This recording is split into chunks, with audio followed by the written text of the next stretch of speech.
Fala galera, bem-vindos ao nosso NPcast mais uma vez e eu vou te falar um negócio. Eu gravei recentemente com Pedro Sobral, vou gravar com a Camila Farani, João Branco, Sam Erage, várias figuras muito interessantes, seja do mundo dos negócios ou do marketing digital, mas tem uma pessoa que é a pessoa responsável por eu estar exatamente aqui e hoje eu tenho a honra e o privilégio de tê-la aqui comigo, que é o meu mentor de comunicação, um especialista na área, já foi ator, apresentador, enfim, ele vai falar essa trajetória aí com vocês. Fred Lessa, muito obrigado, meu amigo, por estar aqui conosco no NPcast. Eu que agradeço, prazer é meu, o privilégio é meu. Você melhorou, né? Essa abertura foi melhor do que a primeira. Foi. A gente cortou aqui, viu, pessoal? A gente cortou porque eu errei. Eu, mentor de comunicação, fiquei inseguro na entrada do programa e falei, vamos fazer de novo. É mentira. E o cara foi lá, repetiu e fez melhor até. Parabéns, hein? Isso é muito bom. Graças né? a você, graças a você. Isso é muito bom. Não, graças a você. Às vezes, sabe o que acontece? A pessoa tem um talento, né? Uhum. Ele tá ali. Mas por conta de algumas crenças, algumas coisas que ela experimentou na vida, viveu situações que não foram muito boas, ela acaba deixando de lado esse talento, essa habilidade, né? E a gente está falando de uma habilidade como outra qualquer. Sim. Que hoje é muito importante, né? Nos dias atuais. Essa habilidade de saber se comunicar, ela é importantíssima, né? Olha onde a gente está. E algumas pessoas simplesmente apagam, deixam de lado alguma coisa que é muito simples, né? Num certo sentido. É simples porque é uma troca entre duas pessoas. Sim, sempre. Sim, né? Boa. Mas se eu não tenho confiança para ser quem eu sou, né? Eu fujo dessas situações. Eu acho que era um pouco isso que estava acontecendo com você quando você me procurou. Vamos contar essa história, né? Vamos. Como é que a gente se conheceu? Eu não vou tocar o programa, tá? Mas eu queria. O programa é seu, o podcast é seu. Não, é você. Desculpa. Eu vou parar agora, eu vou agir só como Deu convidado. Errado minha tática, eu queria que ele tocasse, deu errado. Mas conta pra gente, cara, fala da sua trajetória, né? Você já fez uma pancada de coisa, explica pra galera, até a gente chegar aqui eu vou falar um pouco também. Tá, vamos lá, eu tenho 26 anos que eu só trabalho com comunicação, então tudo que eu fiz profissionalmente na minha vida foi ligado à comunicação. Eu fiz faculdade de jornalismo, publicidade e propaganda, fiz artes cênicas e... Sabe aquela época do vestibular? Você chegou a fazer vestibular? Você não 3 é da época vezes e não passei na Federal. Do Enem? Não passou na Federal. Não.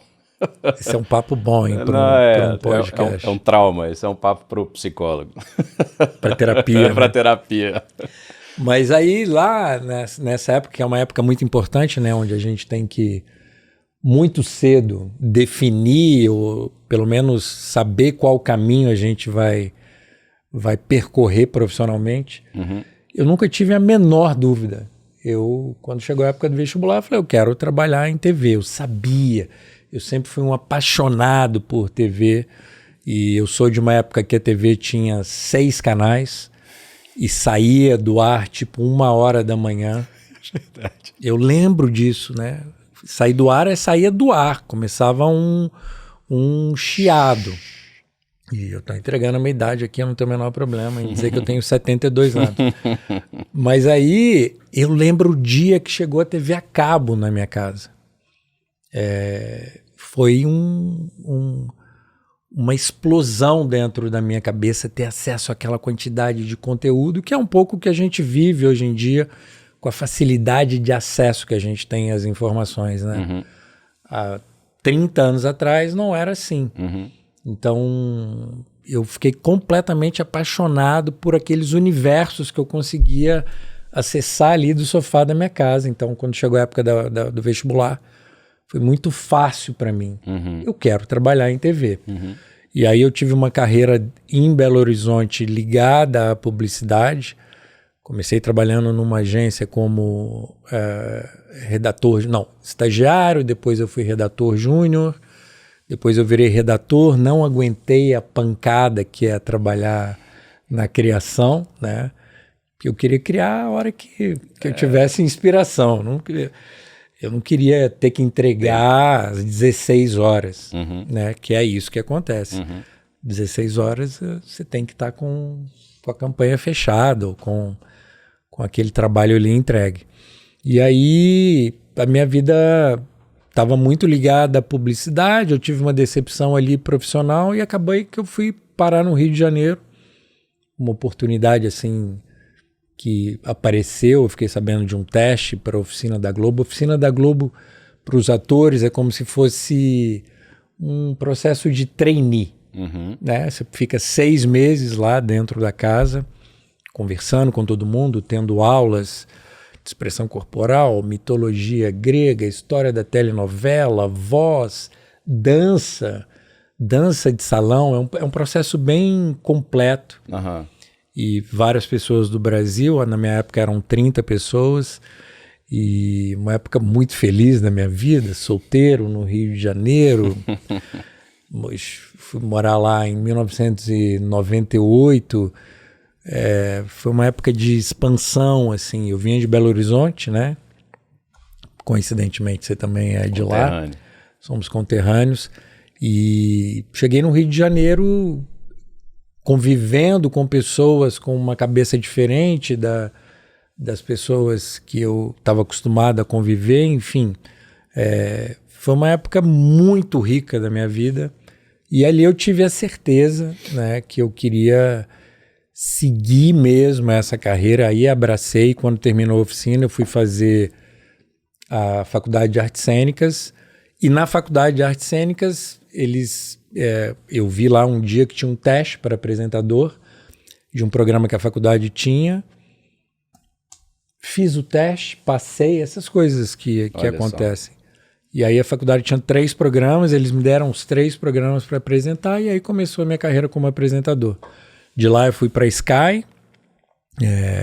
A Sky, hoje em dia eu não sei como é, mas na época, quando você ligava o aparelho, caía num canal e eu era o apresentador que falava sobre as novidades que estavam acontecendo ali dentro da Sky, as atrações do mês, enfim. Era bem legal. E aí a diretora do GNT me viu na Sky e me levou para o GNT. Eu sentei para conversar com ela, eu achei que ela ia fazer um teste e dessa conversa eu já fui para o RH e fui contratado como apresentador do GNT. De cara, então, já foi de cara. Foi. Eu acho que eu fiquei na Sky uns 6 meses e aí eu já fui para o GNT. E o GNT eu apresentei muita coisa. O GNT na época era um canal que tinha muitos documentários, era um canal conhecido como um canal de documentários. Então, além de eu apresentar os documentários e depois outros programas, eu era a voz masculina do canal. Então eu narrava os documentários e era incrível, né? Porque muito aprendizado, né? Sim.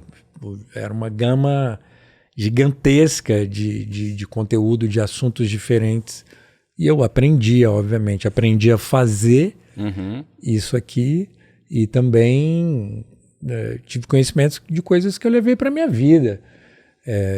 E fiquei lá 10 anos, né, no GNT. Fui muito, muito feliz. A minha casa até hoje. Era o programa diário?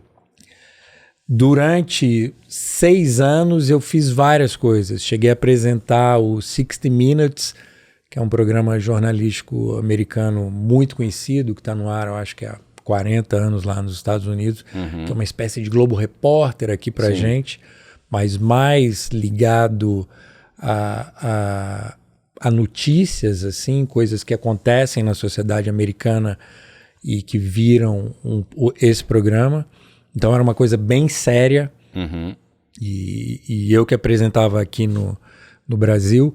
Tive um programa durante 15 minutos, foi o primeiro programa da TV brasileira com 15 minutos, foi um formato novo que a gente fez. Isso eu acho que em 2005, eu acho. Foi na mesma época ali que o Adnet surgiu na MTV, e o programa do Adnet chamava 15 Minutos, mas quem começou foi a gente. Então o programa ele era diário, de segunda a sexta, e aí no sábado a gente juntava esses 5, 15 minutos e fazia um programa maior. Entendi. E aí tem histórias ótimas. Foi o primeiro programa que o Claude Troagot trabalhou. Tive com ele outro dia, ele lembrou dessa história, eu não lembrava legal, mais. Cara. Foi a primeira vez que ele apareceu na televisão. Ele tinha um quadro no meu programa. O programa chamava Armazém 41, que é o número do GNT no dial, né? Sim. E algumas pessoas, o Felipe Bronze passou por lá, outro chefe de cozinha que tá muito bem. Há anos ele tá bem, mas também passou pelo programa. Quem mais? O Madureira, que era do Cacete Planeta, Sim. passou por lá, junto com o Arthur da Pieve. Era um programa muito legal, muito legal. E aí, depois de um tempo, a gente viu quais os quadros funcionavam ali no programa, e o canal resolveu fazer um programa ao vivo diário, que se chamava Happy Hour, e eu apresentava junto com a Astrid Fontinelli. Então a gente pegou alguns quadros que funcionavam no Armazém 41, levou para esse programa, que era, né, todos os dias, de segunda a sexta, de 7 às 8 da noite. A gente tinha alguns quadros e todos os dias 4 convidados.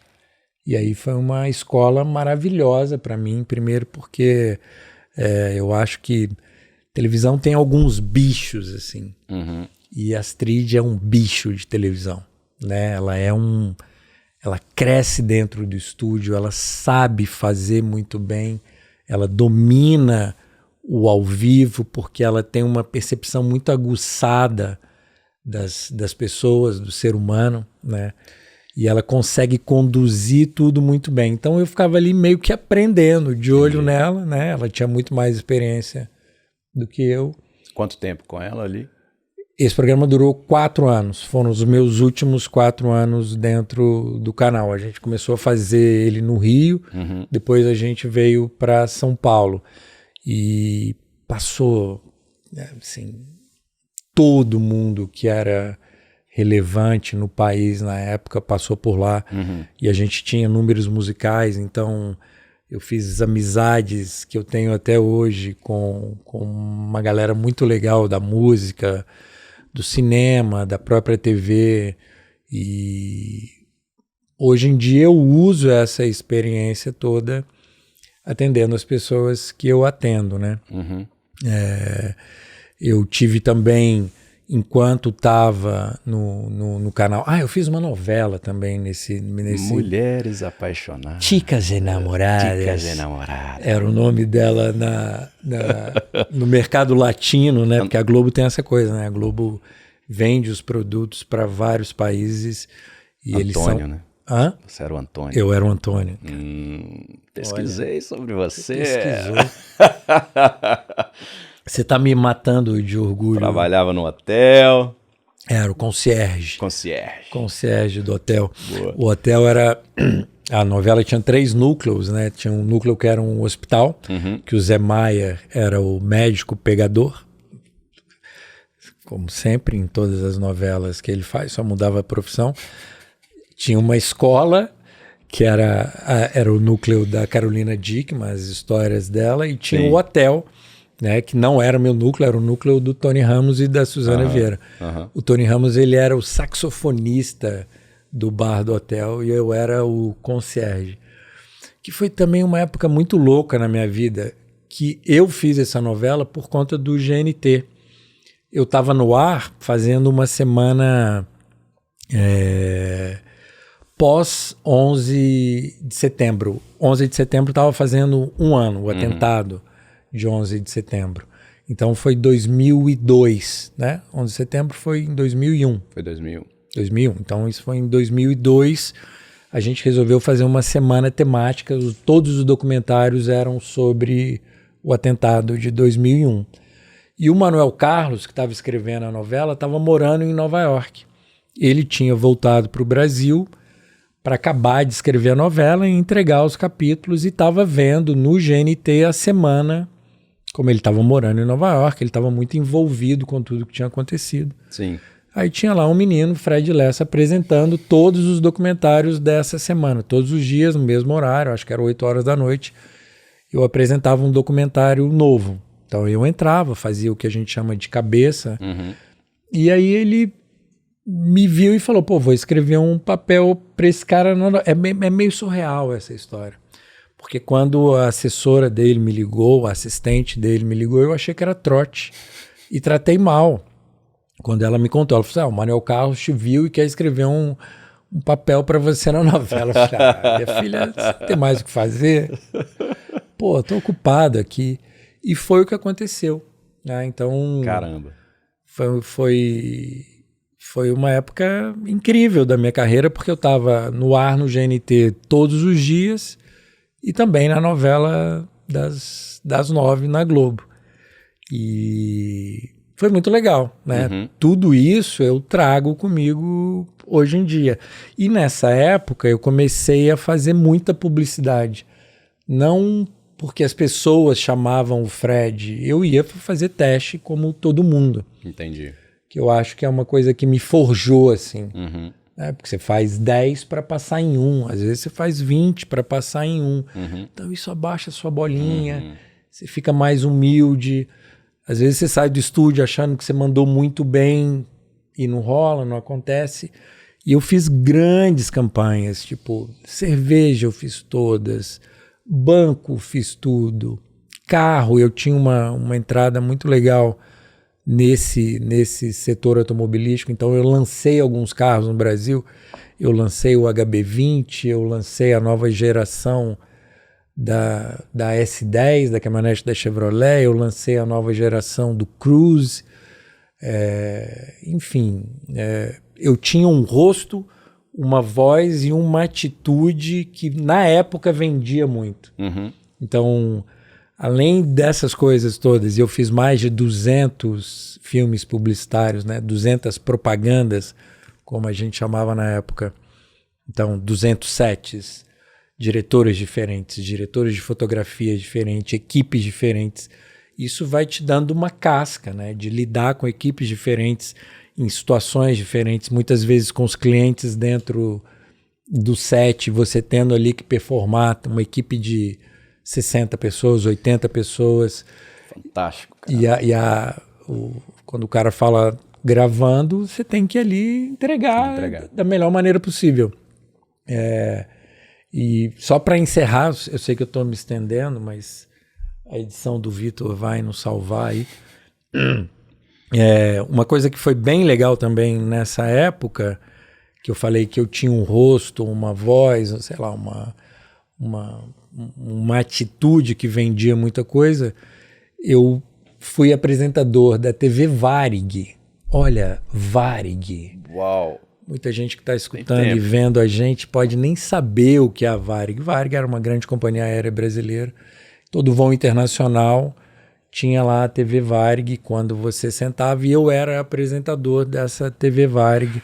Fui também apresentador da TV Bradesco, que na época tinha uma audiência maior até do que algumas televisões brasileiras, por conta do número de funcionários, né? Então, eu era o apresentador da TV Bradesco, fui apresentador da TV Sebrae, eu botei o canal do Sebrae no ar.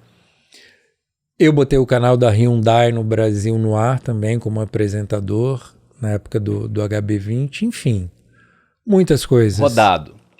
Experiente. Menino rodado. Menino bom, experiente. Menino Agora, rodado. Fred, você acredita que isso é um dom? Cara, você já nasceu, já foi fazer o curso, já se especializou, e por você ter o dom da comunicação, você fez todas essas coisas? Ou pelo fato de você ter feito todas essas coisas é que te tornou um bom comunicador? Porque tem gente mais introspectiva, né? Mais tímida. Sim. E etc e tal. Como é que foi isso pra você? Você tinha medo de falar em público no começo, de se expor? Como que era? Tá, vamos lá. Eu acho que comunicação tem que ser vista como uma habilidade qualquer. tá? Óbvio, como você mesmo falou, algumas pessoas nascem com dom. A minha filha, que tem 9 anos, tem o dom da comunicação. Você coloca uma câmera na frente dela, você pede para ela conversar com as pessoas, o jeito que ela fala, como ela já aprendeu que ela tem que encantar as pessoas para ela conseguir o que ela quer, né? Porque comunicação, no fundo, é um namoro, é uma troca. Se você não se sentir à vontade comigo, dificilmente a gente vai se aproximar da melhor maneira, a gente vai se conectar com a força que merece. Uhum. Eu acredito que algumas pessoas, como a minha filha e eu, nascem com o dom. Como é a aptidão para o esporte, como é a aptidão para a música, né? Um pianista que toca muito bem aos 8 anos de idade, ele nasceu com esse dom, né? Desenvolveu com a aula, com a leitura de partitura, com a prática, com a repetição, mas eu acredito que qualquer pessoa, independente da classe social, da idade, do sexo, ela pode desenvolver essa habilidade comunicativa, que hoje em dia é muito importante em todas as áreas, né? E eu vejo muitas vezes a pessoa se protegendo em coisas como você acabou de falar. Eu sou tímido, eu tenho uma personalidade mais retraída, eu sou uma pessoa mais calma, eu não gosto de aparecer. Tudo bem. Não, a gente, quando você tem um acompanhamento de um bom profissional, o profissional que vai te acompanhar, no caso, que é o que eu faço, por exemplo, nas mentorias de comunicação, eu não tento mudar a personalidade de ninguém, mas eu mostro os instrumentos que a pessoa já tem, né? Que ela nasceu com todas essas possibilidades dentro dela e que ela não usa por não ter conhecimento. Eu acho, Mayrin, que de verdade, assim, a gente já teve esse papo, eu já te falei isso, que o Fred, ele tinha que estar lá no ensino médio, que é onde eu acho que a gente deveria começar a desenvolver essa habilidade. Na escola, né? Ainda mais hoje em dia, como a gente precisa tanto disso aqui, né? Comunicação, para mim, é a maneira que eu me coloco para o mundo, em qualquer situação. Né? E quando eu me coloco com confiança, quando eu me coloco com segurança, a minha vida é facilitada, né? Porque eu não tenho pé atrás. Na maioria das vezes, eu chego numa situação e sei me colocar, né? E sei escutar o outro, que é uma habilidade que pouca gente pensa, né? Quando começa a se desenvolver na comunicação ou quando pensa em comunicação. Comunicação para brasileiro, como é uma habilidade que não é muito valorizada aqui, né? A gente entende comunicação no Brasil como falar. Comunicação não é só falar. E geralmente o que a gente entende como uma pessoa comunicativa é uma pessoa engraçada, né? As pessoas fazem logo essa ligação aqui no Brasil. O cara comunicativo é o engraçadinho da turma, é popular, o descontraído, é o piadista, é o popular do colégio. Não é. A gente tem que parar de entender a comunicação como isso. A comunicação vai muito além de só falar. O que acontece quando as pessoas não têm técnica, não têm conhecimento, esse conhecimento que eu digo que eu poderia ajudar na formação dos jovens brasileiros, nossa, que coisa antiga, né? Falar os jovens a vida, brasileiros. Né, pois é. Tem que aceitar, né? Tem que aceitar. Não tem como. Mas eu acho realmente que quando você entende isso, quanto mais cedo você entender, que foi um processo que você passou comigo, né? Que vai muito além do verbo, né? Se comunicar, vai muito além da palavra, do blá blá blá, né? E tem muito a ver como eu faço o outro se sentir. Então é uma habilidade de escuta também. Sim. Uma escuta aberta, uma escuta sem julgamento. É uma troca, né? Essa comunicação que eu acredito é uma comunicação em que as duas pessoas sempre estão no mesmo nível, né? Eu pode ser que em algum momento eu tenha alguma coisa para te ensinar, e pode ser que na maioria das vezes você tenha alguma coisa para me ensinar também. Então é sempre uma troca. O que acontece quando as pessoas não têm técnica e não têm esse conhecimento, elas falam e não percebem o outro. Entendi. Né? Elas não estão preocupadas com o receptor. Elas não estão preocupadas em ouvir. E aí o que a gente vive hoje é uma loucura, né? Porque você entra no Instagram, por exemplo, tá todo mundo lá falando as mesmas coisas, da mesma maneira, repetindo as mesmas frases, em sequências às vezes diferentes, mas usando a mesma roupa, falando as mesmas coisas, com a mesma entonação. E aí vira uma coisa que eu considero hoje muito chata, né? Porque o que a gente tem de mais legal é o que a gente carrega, que é único. Entendi. Né? Que é a nossa história, que é o nosso jeito, que é a maneira como a gente lida com as coisas. Se eu padronizo demais, se eu tento me encaixar dentro de um estereótipo que eu entendo que vai vender, que vai gerar mais engajamento, que vai ter uma conexão maior com a minha audiência, eu acabo esquecendo quem eu sou. Né? Quem eu sou? Quais são as características que só eu tenho, né? Então eu acho que o meu trabalho ele funciona muito a partir dessa percepção de entender cada cliente meu, cada mentorado meu como um ser único e fazer com que ele acredite que a maior potência dele está exatamente no fato dele ser único. Né? E carregar todas as experiências dele e vivências, etc. Né? Claro. Como é que um cara como você estava longe de uma câmera e longe de um palco? É sério. É sério.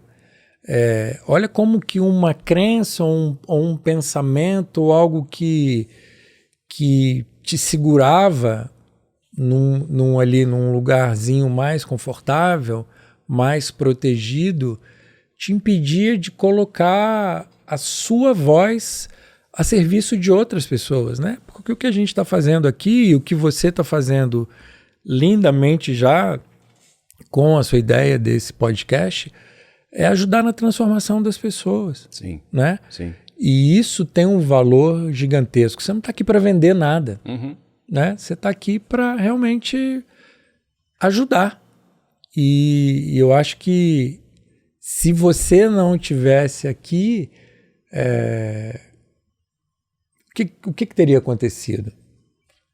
Será que ali na frente você ia olhar para trás e falar, putz, por que eu não comecei? Por que eu não fiz?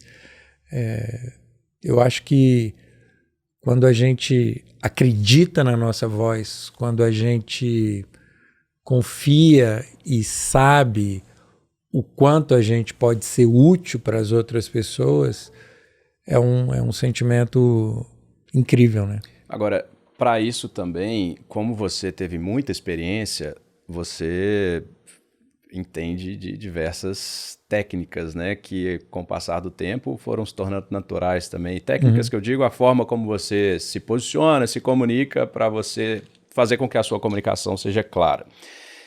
Falando um pouco sobre isso, né, muitas vezes você me corrigiu por algumas questões de postura corporal, jeito de falar, de conversar. Eu lembro nosso primeiro encontro, né? Eu fiz o primeiro encontro com o Fred e ele perguntou, e aí, cara, como que você está e tal? E aí eu... tô bem, cara. Graças a Deus, tá tudo ótimo e tá tudo beleza. E aí... Fred já meteu a mão na câmera, para tudo, como que você quer que eu acredite que você está bem fazendo exatamente o que você fez? E ele se deitou na cadeira lá, me imitando e tal, e eu, cara, achei aquilo fantástico, porque assim, por mais que eu estivesse bem mesmo, seja cansado, com sono, o que é que eu não transpareci para você de forma alguma, então... Eu gerei credibilidade zero no que eu estava dizendo. Então, assim, sim, a chance também de eu estar talvez mentindo ali era muito grande. Então, o que você pode falar pra gente de linguagem corporal, cara? Tem algumas manias que nós temos, tem algumas coisas que as pessoas fazem sempre, que você fala, meu Deus, não, cara, não faz isso, para, sim, pelo amor de Deus.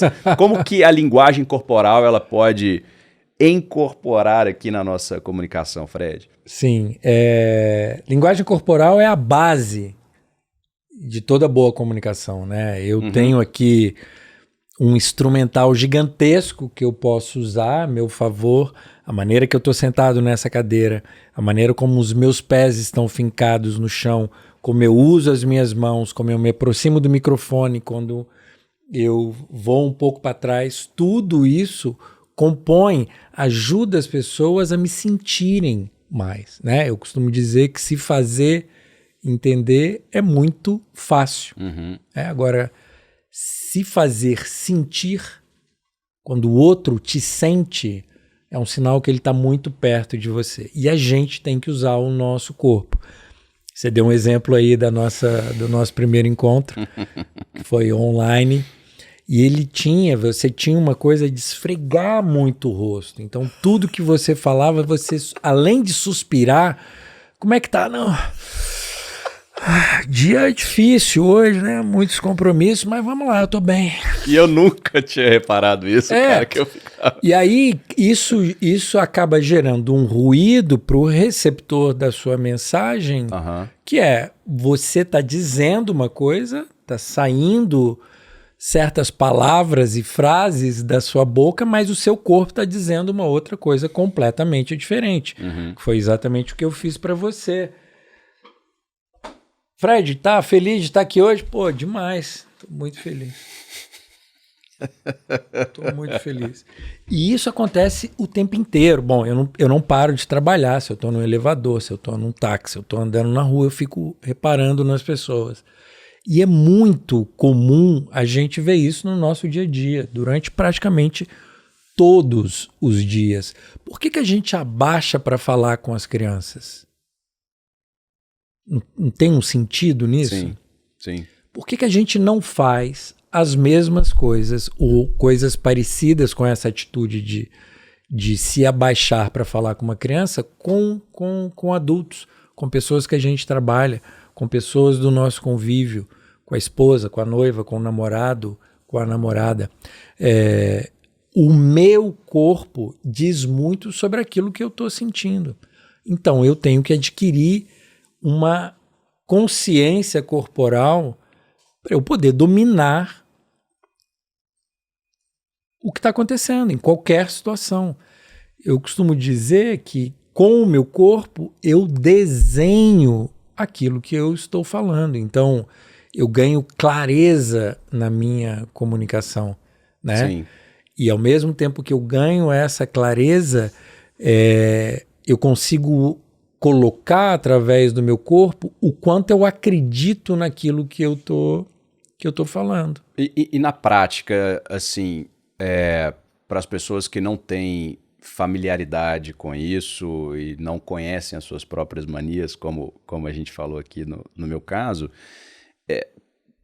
você tem alguma dica do que essas pessoas podem fazer para se conhecerem mais do ponto de vista de linguagem corporal, como evitar alguns vícios? O que essas pessoas podem fazer na prática para começar a detectar isso? Uma coisa que qualquer pessoa pode fazer agora, depois que assistir aqui o programa inteiro, não parem para fazer agora, se gravar.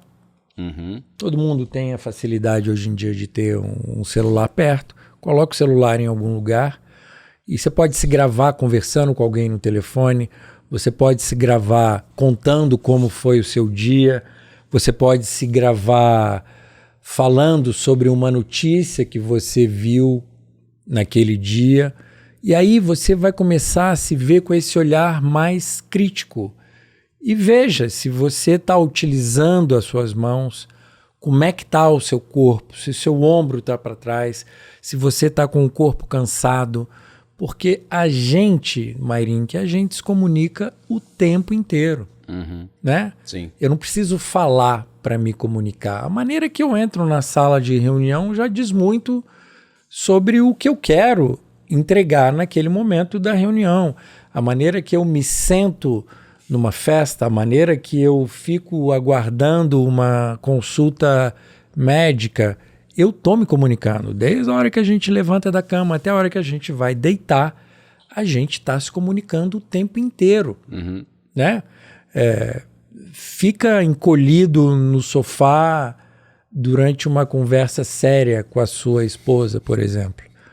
Ou põe o pé no puff nessa mesma conversa séria.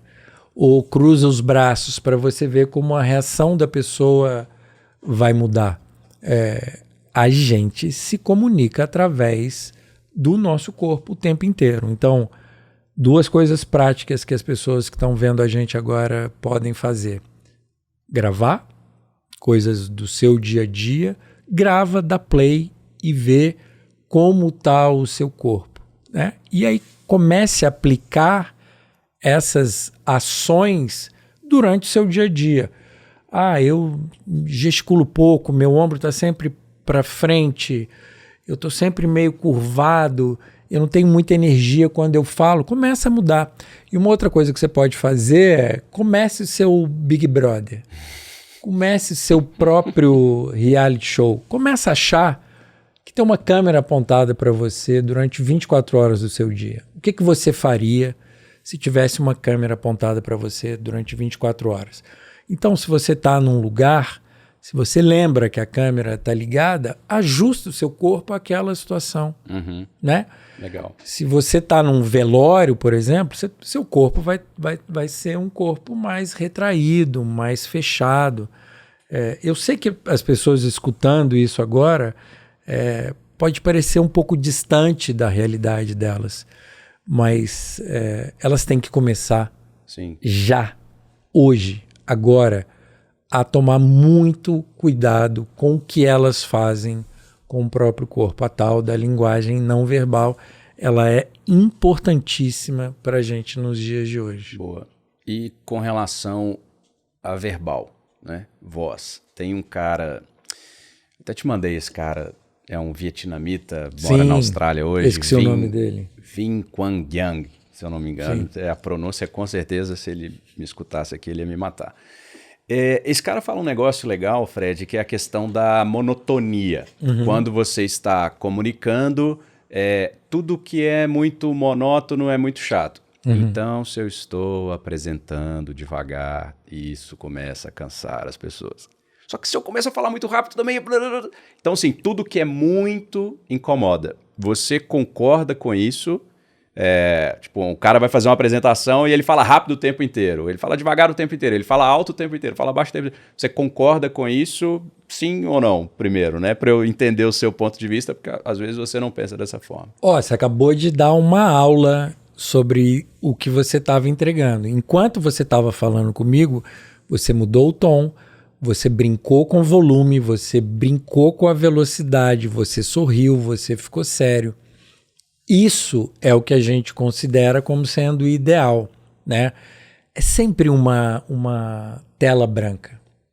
E eu vou escolher o que eu vou colocar de tinta e a pressão que eu vou colocar nessa tela para eu conseguir o resultado que eu quero.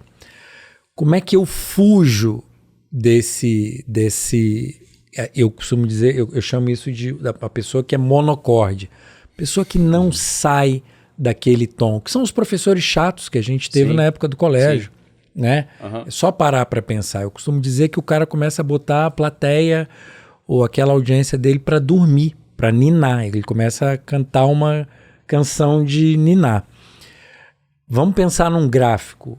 Uma boa comunicação é uma comunicação que esse gráfico ele sobe e desce o tempo inteiro. Então eu tenho que brincar com os tons, eu tenho que brincar com a velocidade, eu tenho que tentar pausar em certos momentos para gerar uma expectativa em quem está me vendo, para fazer essa mudança de tom. É aquilo que no comecinho aqui do papo a gente conversou. É a conversa de boteco. É a conversa da macarronada no domingo com a família, sabe? Ali não existe alguém que esteja querendo se impor de alguma maneira.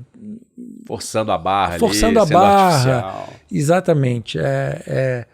Então, a conversa flui de uma maneira muito natural. E essa naturalidade, ela é sentida na nossa voz com essas nuances, né? Que eu consigo grifar o que eu quero, o que eu considero que seja importante para a pessoa entender. Ao mesmo tempo, eu consigo não me levar muito a sério, eu consigo sorrir, eu consigo, de alguma maneira, mudar o rumo daquilo que está acontecendo. Enfim, eu estando confiante, eu consigo ficar muito mais presente. Eu estando presente, eu consigo transferir o que está aqui e o que está aqui para cá com muito mais facilidade. Certo. Faz sentido total, isso? Total, cara. Total. Faz sentido. E olha só, vamos lá, vou trazer alguns exemplos práticos. Uma pessoa em processo seletivo tem ali duas pessoas muito boas tecnicamente, né? Uma que se coloca de uma forma muito segura do que ela está fazendo e a outra completamente insegura. A comunicação, ela te promove? Ela te faz ir além, te faz ser requisitado pelo mercado em vez de você correr atrás de emprego, as pessoas correm atrás de você? Ou a habilidade técnica é o que conta apenas? Como é que é esse processo da comunicação aí também para você crescer na carreira e no desenvolvimento profissional? Sim, eu acho que você já respondeu enquanto você estava perguntando. Eu acho que é exatamente isso, né? Quando eu domino a maneira que eu me coloco, e eu não quero botar um peso na comunicação muito maior, tá? Não é porque eu trabalho com isso que eu vou super valorizar a comunicação. É óbvio que a sua habilidade técnica tem que ser desenvolvida também, né? Numa entrevista de emprego, você tem que ter tudo aquilo que está ali no seu currículo conta também. Todas as experiências que você viveu contam também, obviamente. A sua habilidade específica para aquele cargo, ela vai contar bastante. Agora, a maneira que você fala sobre aquilo, né? E numa entrevista de emprego hoje, mais do que nunca, né? Porque você sabe que esse cara vai ter que trabalhar com um time, né? E você, melhor do que ninguém, sendo CEO de uma companhia multinacional, você sabe que um dos maiores desafios que a gente tem hoje em dia é como gerir a equipe, como gerir o time, como gerir pessoas, né? Pessoas trabalham com outras pessoas. Então, se o candidato, logo na entrevista de emprego, ele demonstra essa segurança ao se colocar, ao falar sobre ele, você automaticamente, muitas vezes até inconscientemente, você fala, esse cara é um cara bom de time, é um cara que vai ser uma pessoa que vai saber levar a informação num fluxo legal, né? Sim. Porque muitas vezes os erros, as falhas dentro de uma corporação acontecem por falta de comunicação. A informação ela não tem esse caminho fluido, né? Acontece que ela para em algum lugar, ou o e-mail que não foi lido até o final, ou a mensagem de WhatsApp não estava muito clara, e aí as falhas acontecem. Então, a comunicação ela começa em mim, no meu corpo, com as coisas que eu falo, da maneira que eu olho para as pessoas, a maneira que eu escuto e também no e-mail e também no WhatsApp. Se a gente for pensar quanto tempo a gente passa dentro do WhatsApp hoje em dia, né? Sei lá, 40% do nosso tempo, do nosso dia, respondendo coisas pelo WhatsApp. Então, o WhatsApp é uma coisa que eu tenho que ficar muito atento. Sim, né? sim. Eu acho que eu te pedi aquele exercício quando a gente começou a trabalhar, que é, ao invés de responder por texto, comece a responder por voz, né? Manda um áudio, porque é uma maneira excelente da gente treinar. Sim. Porque o áudio tem tom, o texto não tem tom. Através do áudio, eu consigo imprimir ali o que eu estou sentindo, eu consigo colocar a emoção, eu consigo, se eu estiver chamando a atenção de alguém, dar esse tom mais grave. Se for uma coisa engraçada, eu consigo também, através de um áudio, trazer as pessoas para mais perto de mim, né? O que não pode é passar de 1 minuto. Boa. Acho que essa é uma regra. Acho que essa é uma regra que é legal para todo mundo ter. Legal. Pode mandar áudio, mas não passa. Não passa de 1 minuto. E o fato de você ter isso como um gol, como uma meta, também te faz ser mais objetivo. Legal. Que é uma coisa muito legal na comunicação interpessoal hoje em dia, né? Sim. Quando eu economizo o seu tempo, você se sente muito respeitado, né? Boa. É aquela reunião que foi marcada para ter 40 minutos e tem 15. E tá tudo certo, a gente conseguiu conversar, a gente se entendeu. Em 15 minutos a gente conseguiu chegar no consenso. Então, comunicação tem muito a ver com respeito, né? Sim. Sempre. Agora, outro ponto, Fred. Hoje a quantidade de reuniões online é absurda, né? Nesse pós-pandemia, trabalho remoto e etc. E a gente já conversava muito sobre isso. E eu lembro direitinho, cara.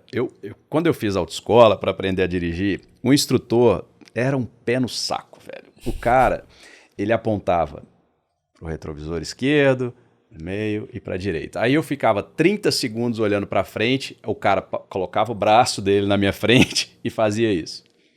E aí eu tava até conversando com o Fabrício e a Marcela ontem falando sobre isso. Eu falei, cara, o Fred é a mesma coisa, velho. Você olha pro lado, o cara mete o dedão na câmera lá assim, ó, e fala, olha pra câmera. Eu achei isso fantástico, cara, porque assim, no remoto é uma das formas da gente dar atenção a outra pessoa, né? E quantas pessoas não estão mexendo o olho, né? Ou seja, estou lendo outra coisa, não estou prestando atenção em você, ou estou no celular. Eu também faço isso muitas vezes, não vou esconder. Como prender a atenção dessas pessoas? Como engajar com essas pessoas online para que essas pessoas não façam, enfim, outras coisas ao mesmo tempo enquanto você está conversando? A gente estava falando aqui agora sobre a questão do respeito, né? Que é importantíssima, né? Isso é primordial quando a gente fala de comunicação. Sim. Essa sensação de que eu estou sendo respeitado, ela começa quando eu dou bom dia, quando eu sou apresentado para alguém, ou quando eu começo qualquer tipo de relação. Então, nessa situação do online, quem está do outro lado, primordialmente a pessoa tem que se sentir respeitada. E a maneira que eu tenho de fazer com que a pessoa se sinta respeitada é olhando ela nos olhos.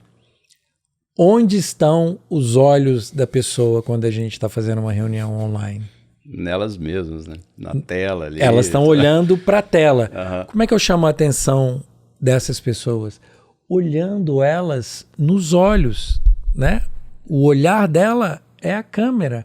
Então, quando eu estou falando aqui com vocês, o meu tom muda, porque eu automaticamente começo a pensar que estamos aqui um de frente para o outro. Então, eu estou falando olhando no seu olho, né? Quando eu olho para a câmera, eu gero essa sensação para quem está do outro lado.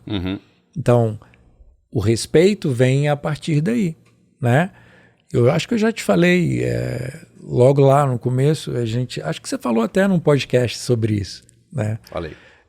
Como é importante eu fazer com que a outra pessoa se sinta valorizada, se sinta respeitada, né? Então eu falei, eu tô há 2 horas aqui conversando com você e eu não fiz mais nada.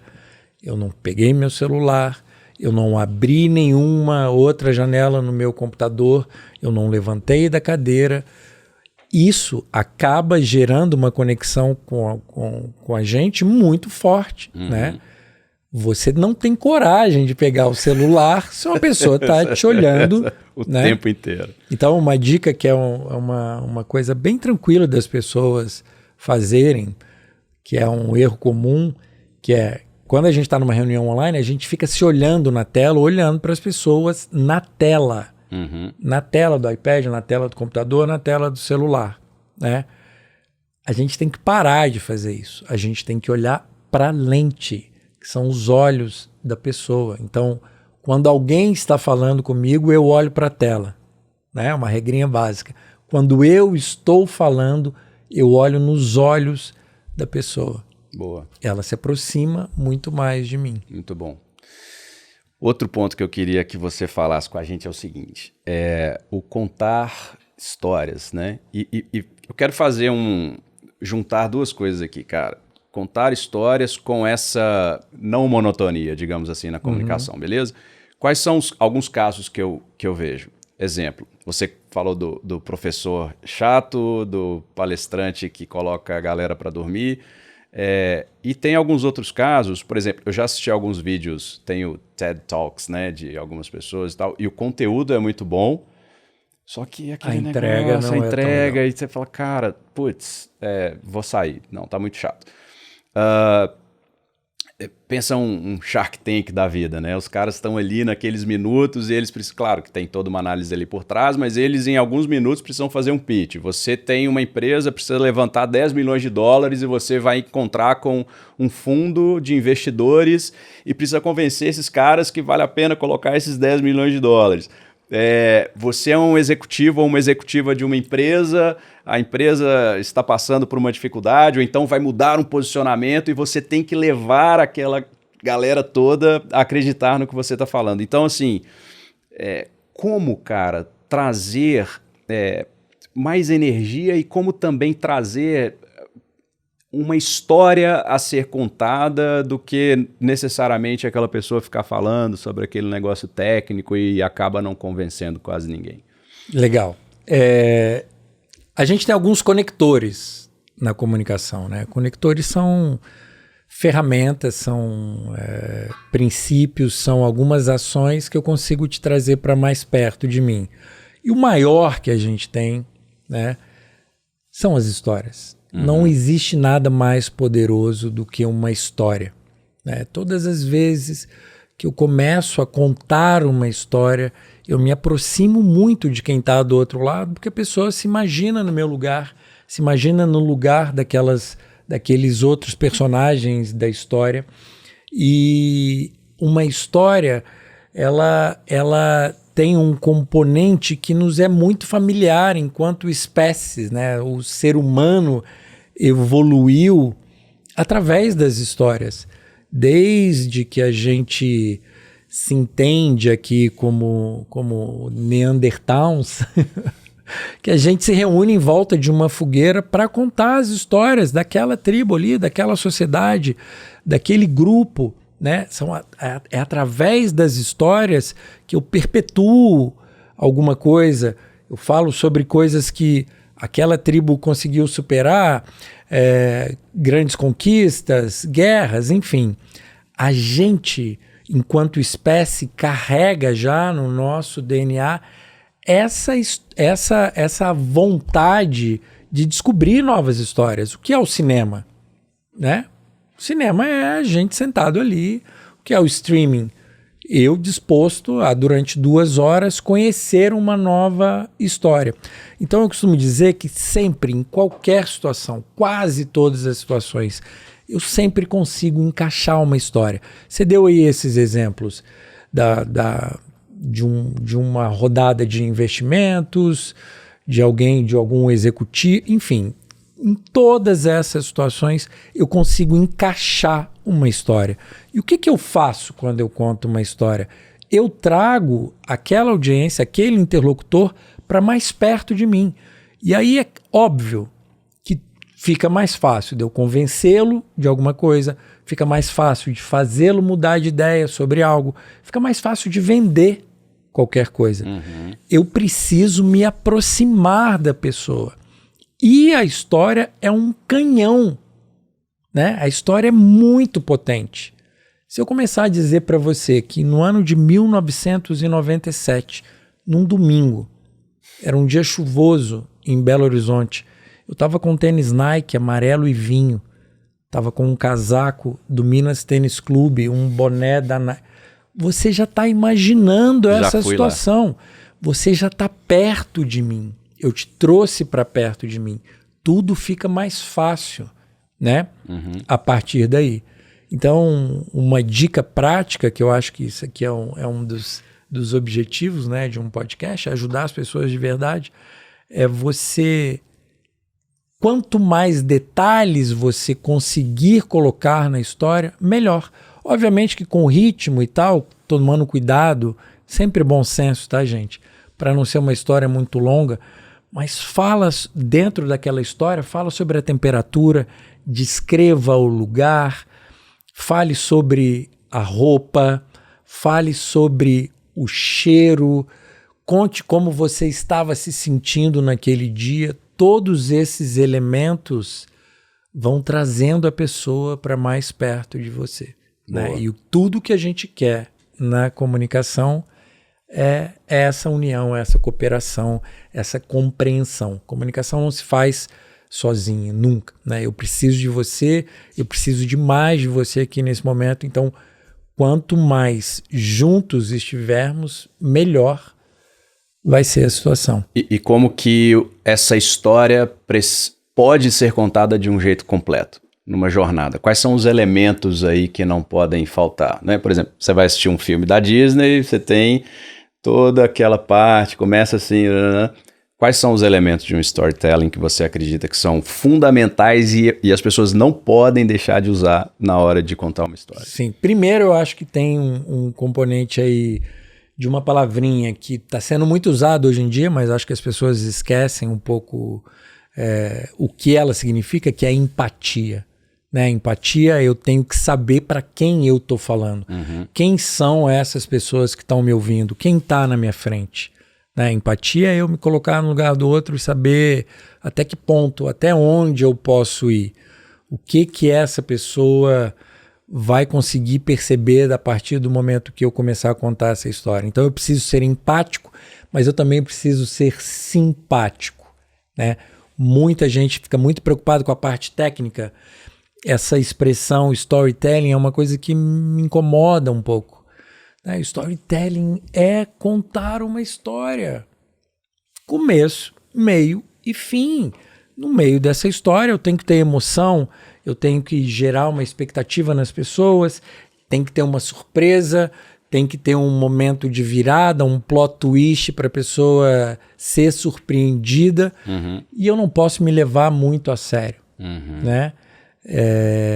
Isso são alguns elementos que eu considero que são fundamentais quando a gente escolhe contar uma história. Boa. Né?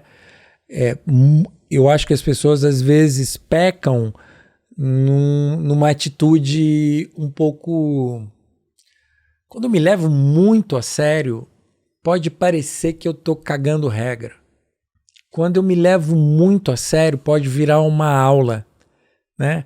Quando eu me levo muito a sério, eu acabo botando um peso numa situação que era para ser leve, que era para ser gostosa. Né? Por que eu falo tanto no tom de bate-papo, no tom de happy hour, no tom do café da manhã, do almoço de domingo, do boteco pra gente que é de BH?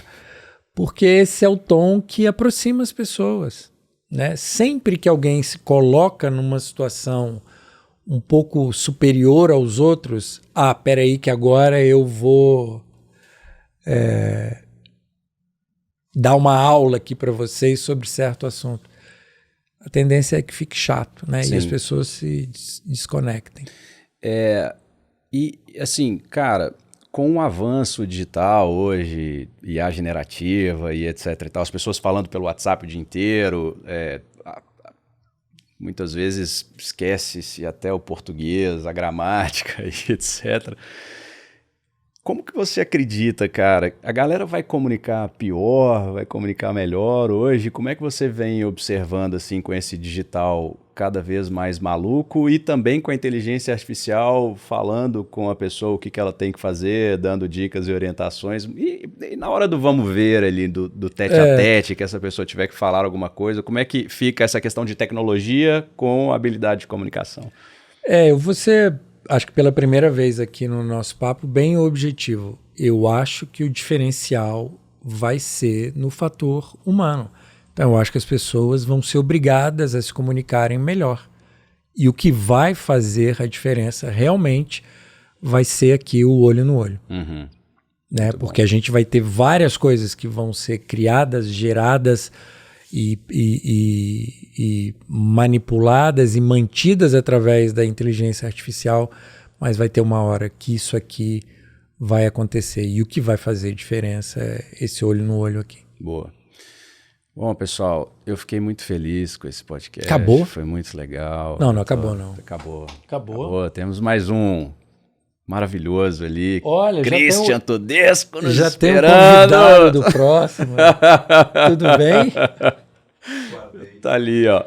Ô, gente, eu fiquei muito feliz, viu, Fred? Muito feliz, ficou muito legal. Vem cá, antes de você terminar, sei que você não vai terminar com essa energia baixa aí.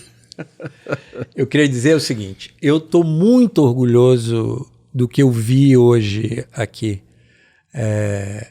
A sua segurança, a sua calma, a maneira com que você se demonstrou presente aqui o tempo inteiro, eu acho que isso é o resultado de um esforço e de uma dedicação que você teve e que agora você está colhendo os frutos. Para quem está pegando agora o nosso papo, Boa. A gente trabalhou junto, né, com uma mentoria de comunicação.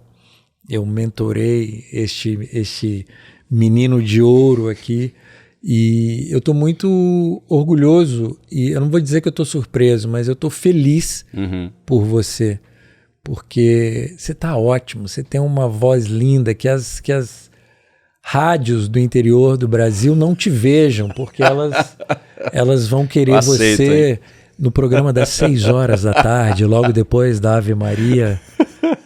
Entra Rafael Mairink com a sua voz de veludo. Muito bom. Cara, assim, demais, cara. Foi um baita prazer. Eu falei no começo, né? E repito, você é o grande responsável, né? Claro, eu reconheço, eu me esforcei muito e etc. Eu gosto de fazer isso, mas eu já... Tipo assim, cara, 10 anos eu queria fazer e não fiz, né? Então, foi uma super oportunidade para mim, um privilégio.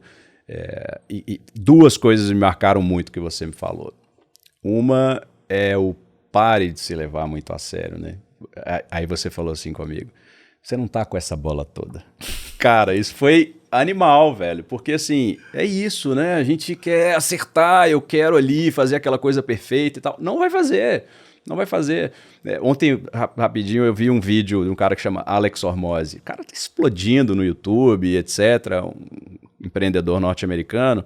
E ele falando sobre o MrBeast, que é o maior youtuber do mundo, etc. E ele colocou o primeiro vídeo dele e colocou também o primeiro vídeo do MrBeast. Acho que ele tinha 13 anos, sei lá. Cara, que tragédia. Que vídeo ruim dos dois. E aí ele fala exatamente isso. Tipo assim... Não posso falar palavrão aqui, mas que se exploda, cara.